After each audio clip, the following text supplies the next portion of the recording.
Seguimos en Análisis PM con Jorge Eliotti. Sumamos ahora al doctor Luis Moreno Campo. Bueno, lo conocen seguramente. El último cargo fue como fiscal de la Corte Penal Internacional. ¿Qué tal, Luis? ¿Cómo estás? Muy bien, muchas gracias. Vamos a ver los temas internacionales, obviamente, pero primero empecemos por casa, por la justicia argentina, que siempre nos da que hablar por las causas increíbles, que lo más sorprendente quizás sea el tiempo. Te preguntaría en primer lugar, ¿tenés registro en otros países del mundo en donde una causa de corrupción, por ejemplo, dure 20 años? No sé, a ver, pero el problema no son eso. El problema es que en Argentina tenemos un problema. La clase política compró la idea de que los jueces tienen que ser amigos. Y por eso a mí lo que me asombra el caso Freiler es cuál es la razón que el peronismo no vota a favor de la investigación y el juicio político a Freiler. Eso para mí es sorprendente. ¿Por qué el peronismo va a proteger a Freiler? Entonces, me parece que lo que nos falta es un consenso en que la justicia va a ser independiente. Es como que en la cancha de Boca no aceptaríamos que el referí tenga la camiseta de River o que patee la pelota. El referí es el referí y tiene que ser independiente. Y esto nos falta meterlo en la política. Entonces, el problema no es el expediente. El problema que vos ves en Argentina es que solamente se investiga a los que caen del poder. Porque el poder político protege. Y esto... Pero el tiempo tiene que ver con eso. Pero no es solamente el tiempo. En Argentina nadie investiga. Descubrimos el tema de López porque tiraba los paquetes de dólares en cash por la pared. Eso no es investigación. Entonces, el problema es que el poder hace que no se investigue al poder. Y eso cuando vos lo vas bajando, y para mí ese es el tema central, es el riesgo del narcotráfico. La Argentina es un país con alta corrupción. Comparado con Chile, enorme corrupción. Comparar los casos argentinos con los chilenos, enorme corrupción. Ahora, todavía no tenemos narcotráfico como en México. Vamos ahí. El riesgo es que vamos ahí. Sin jueces, sin fiscales, vamos ahí. Todavía tenemos jueces. El juez de Reynoso de Salta, que era respetado, resultó que era el jefe de narcotráfico. Pero lo descubrió su colega, el juez Babio, que lo investigó. Entonces, tenemos todavía jueces que hacen, pero el sistema político procura jueces amigos. Ahora, el gran interrogante ante este diagnóstico que compartimos todos... Bueno, pues ese es el tema. Claro, es cómo empezar a resolverlo. Y la pregunta que le quería hacer es, ¿el poder político puede reformular el poder judicial? Porque el gobierno de Macri dice hay que oxigenar y cambiar los jueces corruptos. ¿Es posible pensar en un proceso así? Bueno, eso es lo que no hizo de la Rúa. Y lo que Kirchner lo hizo por un mes. Ya anunció que lo iba a hacer y terminó que lo echaron a Vélez. Y no está haciendo todavía Macri eso. Porque Freiler es un caso. Y hay muchos otros casos de los que no se habla. Y en la medida en que los jueces ataquen a personas que a mí no me gustan, al que está en el poder le gusta eso, ¿no? Entonces ese es el problema. Yo me acuerdo, Arlanian, cuando era ministro de Justicia de Menem, renunció diciendo, presidente Menem, a usted los jueces amigos son los que le van a dar la puñalada trapera, la puñalada por la espalda. Y eso le ocurrió. A Menem lo metió preso. Cuando no tuvo más poder, el juez que él había nombrado, Urso, un juez que él había nombrado. Porque eso, los jueces de la servilleta todavía están, varios todavía están ahí. El problema es que esos jueces se consolidaron con la época de la Rúa. Kirchner sacó a la Corte Suprema, que estuvo muy bien, pero Vélez llegó a un anuncio de que iban a reformar. El presidente Kirchner anunció con todo su gabinete y los gobernadores que iban a reformar la justicia, que iban a dar un FBI para quitarle poder a la Secretaría de Inteligencia y iban a reformular la justicia federal. Un mes duró ese proyecto. Y al mes, Vélez, que era el que lo impulsaba, tuvo que irse del país, porque expuso la cara de Estiuso. Claro. Ahora, cuando llegó el Consejo de la Magistratura, parecía que iba a ser la solución con una institución que iba a regular nombramientos, iba a ser transparente, iba a disciplinar o a condenar. ¿Y qué vemos en el Consejo? Es que están en el Consejo los partidos políticos, que son los que tienen todavía la visión de que yo quiero jueces amigos, para que no me molesten a mí cuando yo hago algo malo. Y de paso ataco a mis enemigos. Y eso se convirtió en una lógica. Y los jueces, algunos jueces ya son independientes. Esa lógica la hacen por su cuenta, no es que le piden permiso al gobierno. Cuando el gobierno llega nuevo, atacan al viejo. El problema que tiene Macri es cuando si él se queda 2 años más o 6 años más, cuando él termine, estos jueces que son amigos van a ser sus enemigos. Ahora, si el poder político busca a los jueces amigos y la justicia no se puede autodepurar, estamos en un círculo vicioso del cual es imposible salir. No, sí, necesitamos que en la campaña ahora los partidos políticos expliquen temas centrales. Para mí el tema de la economía es un tema importante, pero el tema de seguridad en la Argentina es central. El tema unos jueces imparciales que nos cuiden del narcotráfico es central. Compramos aviones, pero con los aviones, si Reynoso, el juez de Salta, a cargo del control del narcotráfico, y la idea lo invitaba como el principal orador, era el gran exponente del control del narcotráfico, y le compramos aviones para Reynoso, Reynoso iba a llevar droga en los aviones. Entonces, no es un tema de comprar aviones, tenemos un sistema de gente que no tenemos, ¿no? Como el caso de Odebrecht, que estamos discutiendo. El caso de Odebrecht muestra una fiscalía que investigaba con mucha astucia y muy duras. Eso en Argentina no existe. No existe. Ahora, plantea que no hay solución en la Argentina. No digo que no hay solución, digo que el diagnóstico es ese. Entonces, necesitamos tener, primero, la sociedad reclamar eso muy fuertemente y tiene que haber oferta política de eso. Y a mí me asombra que el gobierno no hace mucha oferta de eso, porque un caso Freire no es suficiente, pero la oposición no dice nada. La oposición no dice nada de los jueces de la servilleta. Pues también el kirchnerismo también los compró a estos jueces. Entonces me parece que hay una cosa que nos acostumbramos a eso y esto tenemos que romper. No podemos acostumbrarnos a eso. Esto es lo que yo diría. Yo de afuera lo que veo es, no puede ser lo que pasa en Argentina. Esto no puede ocurrir. Tenemos que reaccionar.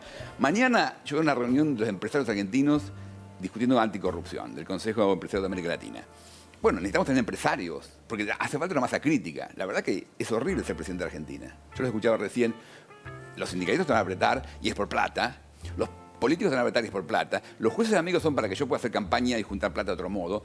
Y los empresarios que ponen plata en la política es una inversión para ganar plata. Entonces, es un sistema que tenemos. Tenemos que reformularlo. Por eso no es un problema del gobierno solo.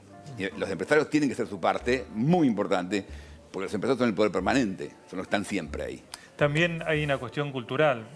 Habrás visto que en las marchas, que fueron muy pocas, fueron apenas 2, en Comodoro Pi, la participación popular no fue muy grande. Pareciera que entre nuestras prioridades no está la lucha contra la corrupción y la honestidad, que preocupan otras cosas. No, yo creo que si vos ves las encuestas, hace 25 años que la corrupción ocupa los primeros lugares. Sí.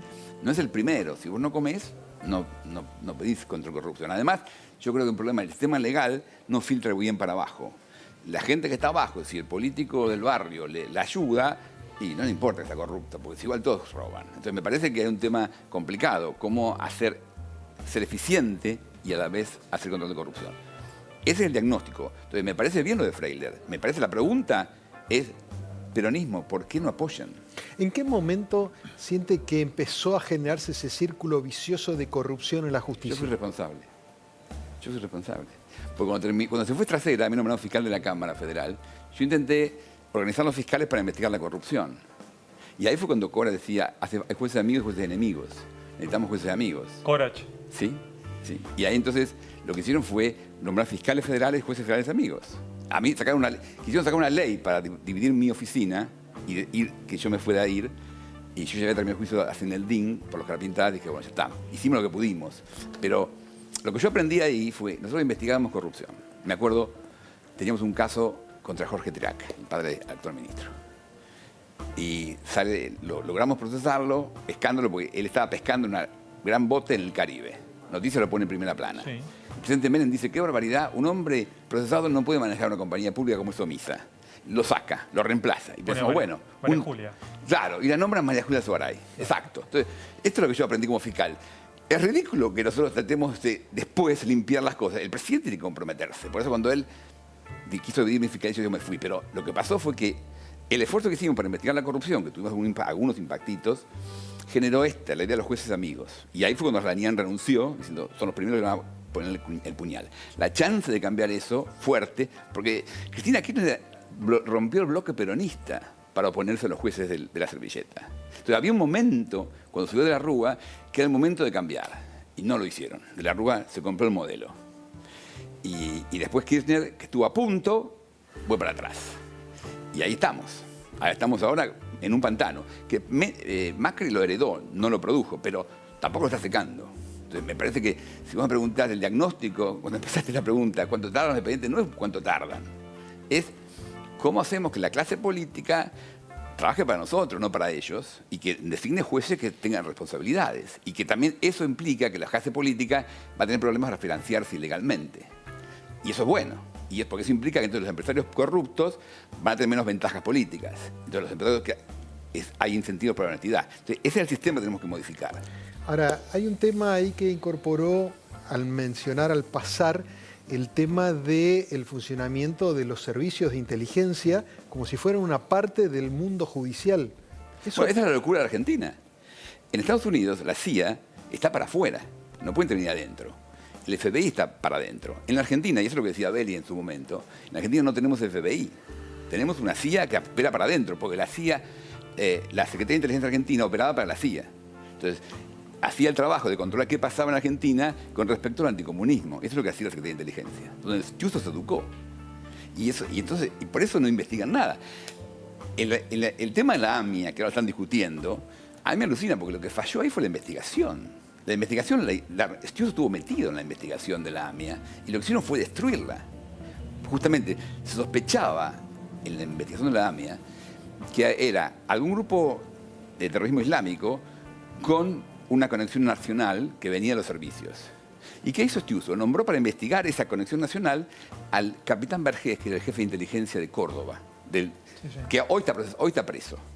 Y ese lo pusieron porque era amigo del padre del tipo que tenía la bomba en la camioneta, que también era un sargento del ejército. Entonces, la investigación de la AMIA empezó mal y se destruyó de entrada. Y después no la sacamos más adelante. Bueno, podemos pensar, Luis, para sugerir alguna salida a este diagnóstico. ¿Cómo salen países europeos de esto, si es que estuviera alguna vez? O Chile, ¿por dónde? Porque esto de que un presidente se comprometa, bueno, puede ser. Que la sociedad mucho no reclame también. Entonces, ¿cuál puede ser la clave para salir de esto? Hombre, hay una parte de cada uno de nosotros. Mi tarea ahora es contarte la voz. Me parece que el diagnóstico de ustedes es importante. No fijarse solamente en el caso, sino en cómo funciona el sistema. ¿Qué pasó con los jueces de la servilleta? ¿Dónde están? ¿A qué están haciendo hoy? ¿Por qué están ahí? Y empezamos a arreglar y preguntar al peronismo, ¿por qué ustedes se oponen al juicio de Freiler? Bueno, lo preguntamos siempre. Pero... ¿Y qué dicen? Que es una maniobra política del ¿Pero macrismo. por qué? ¿Los cargos contra Freiler son absurdos? ¿Son malos? Ese es el tema que tienen que explicar. ¿Ustedes creen que no que es una maniobra política del peronismo, del macrismo, sino ¿es cierto o no es cierto que Freiler tiene un patrimonio que no puede justificar? Y por eso yo, la última vez que estuve con vos... respuesta es, está en manos de la justicia. pero la justicia para Freiler es el partido peronista hoy. Entonces el partido peronista tiene que hacer justicia también ellos. Me parece fundamental. Y por eso, en la discusión, a mí lo que no me gustaba, la última vez que estuve con vos me discutías, yo decía, a Freiler no le importa el sueldo. Freiler no ganó la plata esa con el sueldo. No. Bajar los sueldos a los jueces ahora es horrible, porque es no darle incentivos a que haya buenos jueces. Necesitamos tener abogados que sean buenos y serios y que puedan ser jueces y que puedan vivir de eso. ¿Qué opinión tiene del presidente de la Corte, Lorenzetti? No, la Corte, en realidad, eso es obra de Kirchner. Yo creo que la Corte se limpió. La Corte hoy es respetable. En ese sentido, hemos progresado. Pero ahí mostró Kirchner liderazgo político. Lorenzetti fue el que se opuso cuando quisieron reformular la selección de los jueces. Él fue el que logró oponerse. Así que a mí me parece que, y ahora con Rosati y con Rosenkrantz, es una Corte seria. No hay un problema ahí. Tenemos un problema más abajo. Estos días vimos la masacre en España, en Barcelona. Cambiamos de tema, obviamente. Hemos visto lo de París, lo de Londres. ¿Cómo se lucha contra este terrorismo a nivel internacional que un tipo sube una camioneta y mata a 20, 30, lo que puede? No, tiene que ver, porque tiene que ver cómo manejamos la violencia. Tiene que ver cómo manejamos la violencia. Y justamente un problema que hay con el terrorismo internacional es que le declaramos la guerra. ¿No? Bush, el mismo día del 11 de septiembre de 2001, ese día Bush decidió que la lucha contra el terrorismo internacional no era más un tema de fiscales y jueces, que era un tema de guerra. Y a partir de ahí empezó la idea de bombardear. Pero como explicó, hay un general McChrystal que explicó muy bien. Dice, él estuvo en Afganistán y decía, hay 10 terroristas, matamos 2. ¿Cuántos quedan? Igual 20. ¿Por qué quedan 20? Porque había 12 amigos y parientes, los 2 que matamos, que ahora son parte del terrorismo internacional. Eso lo explicaba él bien. Y sin embargo, yo estoy en Harvard y él por eso. En Estados Unidos no están discutiendo propiamente eso, no entienden el tema ese y no lo van a cambiar ellos. Yo vengo del mundo árabe y estoy justamente hablando con ellos. Creo que el control del terrorismo islámico lo tienen que hacer los países islámicos. Porque para ellos dicen, Islam es una religión de paz y no queremos esto. Entonces, ellos tienen que realmente liderar y ayudar a los demás países a controlar el terrorismo islámico. Me parece que Tenemos que hacer eso. Pero los árabes son como los argentinos, somos mediterráneos. La acción colectiva no es el fuerte. Pero me parece que el terrorismo islámico puede generar esa historia. Me parece que esa es la alternativa. Que el mundo árabe se ponga pilas. Porque lo que ocurrió en Barcelona, como ocurrió antes en Francia, es que no les hace falta mucha plata para matar. Lo hacen con nada. Entonces no es más un tema de quién financia el terrorismo, sino por qué son terroristas. Y son terroristas porque son árabes y han visto matanzas de árabes los últimos 10 años. Cuando tienen una bomba en Kunduz, en el hospital de Kunduz, por error, y matan a las enfermeras, los médicos, ¿cómo justificás que eso está bien? Eso es una locura. Entonces, es la historia de Macristan. Matás 2 y generás 12 terroristas más. Entonces, la idea del bombardeo no funciona. Y sin embargo, yo estoy en Harvard, el Belfer Center de Seguridad propone eso, más bombardeo, mejores bombardeos. Entonces necesitamos cambiar esto, necesitamos pensar en eso. Y la Argentina tiene experiencia para mostrar. Justamente la Argentina hizo una guerra contra el terror con un estilo argentino y nos fue pésimo. Así que deberíamos explicar eso mejor. Y yo por eso estoy ahí discutiendo con los árabes a ver si podemos inventar algo. En la Corte Penal Internacional, donde hay distintas causas, ¿ha llegado algún caso vinculado con terrorismo, un Estado que pueda ser acusado de respaldar al terrorismo? Bueno, yo procesé al presidente Bashir de Sudán por cometer genocidio contra, básicamente... Pero no los casos de terrorismo como las acciones que vemos habitualmente. Es terrorismo de Estado puro. Pero al estilo como hubiese ocurrido acá en la época de la dictadura. Peor. Mao decía que el guerrillero se tiene que mover como un pez en el agua entre la población, así que no lo pueden distinguir. En la Argentina decían que había que torturar a alguna persona para descubrir quién era el pez. En Sudán, el general que estaba a cargo de la operación decía, para atrapar al pez, quitamos el agua. Entonces, masacraron al pueblo y lo echaron y lo torturaron para que no quede ahí ningún guerrillero. Eso es lo que hizo Sudán. Finalmente, Luis, el caso Venezuela. ¿Vos definirías a Maduro como un dictador ya? No, yo estoy trabajando ahí, tengo que ser absolutamente imparcial. A mí la OEA me pidió que les ayude a un proceso para discutir si el caso de Maduro, o de Venezuela mejor dicho, debe ir a la Corte Penal Internacional o no. Chávez fue el primer presidente de América del Sur que firmó el Tratado de la Corte Penal Internacional. Así que la Venezuela es parte. El tema es, hay denuncia contra Maduro, pero la fiscal tiene que armarlo, tiene que decidir ella avanzar y tiene que mostrarle pruebas a los jueces, con lo cual es complicado. El caso no es tan claro porque digamos, hace falta probar que es un crimen de lesa humanidad, que es sistemático, que es masivo, que es cometido por un grupo, por una política. Entonces hace falta probar muchos elementos. Entonces vamos a hacer eso. Vamos a ir a la OEA a discutir de forma imparcial, dejando que Venezuela también exponga sus puntos de vista, qué hay que hacer. Y ahí, claro, si hay 28 estados de la OEA que son también parte de la Corte Penal Internacional. Entonces, uno de esos alcanza, Argentina o Brasil, o cualquiera alcanza para enviar el caso a la Corte, y si un país lo envía, ahí se abre el caso directamente, y se abre la puerta de los juzgados, de la Corte, de las cárceles internacionales, para alguien que haya cometido crímenes de humanidad en Venezuela. Ahora, es la única, digamos, sí. No, Maduro ha sido hasta ahora absolutamente reactivo a cualquier tipo de acción externa sobre Venezuela, Obvio. tanto de países como de organismos internacionales. Sí. ¿Qué le daría en todo caso a la Corte Penal algún estatus superior para poder condicionar su accionar? Bueno, porque eso es la originalidad que tiene la Corte y lo que me pasó a mí. Es el único organismo internacional que puede meterse adentro de un país y tomar decisiones como arrestar a esta persona, inclusive al presidente. Yo me metí en Sudán y dije arresten al presidente de Sudán. Entonces, eso le puede pasar a un general que maneja manifestaciones o que si un general ordenaba disparar a la gente en las manifestaciones, ese general puede ir preso. ¿Quién entra? ¿Quién entraría a Venezuela? ¿Cómo? ¿Quién entra? ¿Qué fuerza? Bueno, ¿cómo lo haces? Es el ¿En tema Sudán quién entró? Nadie por ahora, pero el presidente es un presidente fugitivo.